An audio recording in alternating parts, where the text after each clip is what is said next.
আলহামদুলিল্লাহ আলহামদুলিল্লাহি রাব্বিল আলামিন ওয়াসসালাতু ওয়াসসালামু আলা খায়রি খালকিহি মুহাম্মাদিন ওয়া আলা আলিহি ওয়া আসহাবিহি আজমাইন ওয়াসসালাতু ওয়াসসালামু আলা রাসূলিল্লাহ আম্মা বা'দ। আসসালামু আলাইকুম ওয়া রাহমাতুল্লাহি ওয়া বারাকাতুহু। আপনাদের মাঝে যে বিষয় নিয়ে আজকে আমার এই ভিডিওটা উপস্থাপন করলাম সেই বিষয়টা হচ্ছে কুরআনুল কারিমে কয়টি সেজদা আছে এবং কোন কোন জায়গায় আছে, কত নম্বর আয়াতে, সেই বিষয়টা আপনাদের মাঝে ইনশাআল্লাহ উল্লেখ করার চেষ্টা করব। আমার অনেক মুসলিম ভাই ও বোন আছেন যারা কুরআন মাজিদ তেলাওয়াত করেন কিন্তু জানেন না কোন কোন জায়গায় সেজদা আছে।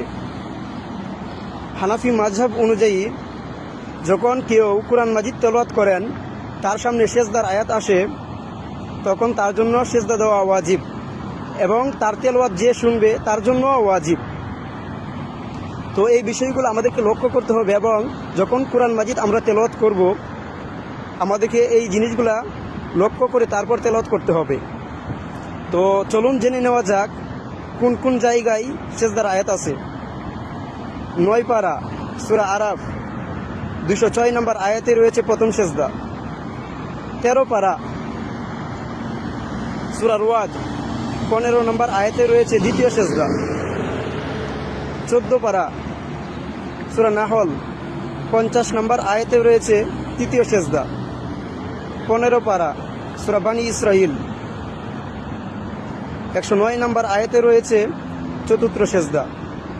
16 পারা সূরা মারইয়াম 58 নম্বর আয়াতে রয়েছে পঞ্চম সেজদা।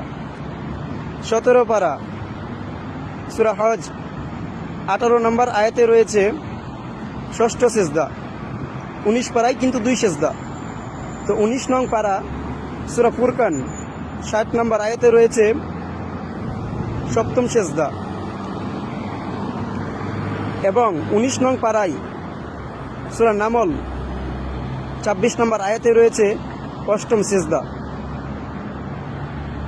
21 নং পারা সূরা সেজদা 15 নম্বর আয়াতে রয়েছে নবম সেজদা। 23 নং পারা সূরা সুয়াদ 24 নম্বর আয়াতে রয়েছে দশম সেজদা।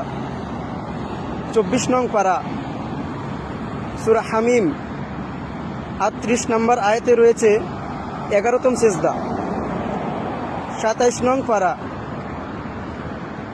সূরা নাজম 62 নম্বর আয়াতে রয়েছে 12তম সেজদা। 30 পারায় কিন্তু আবার 2 সেজদা। 30 নং পারা সূরা ইনশিকাক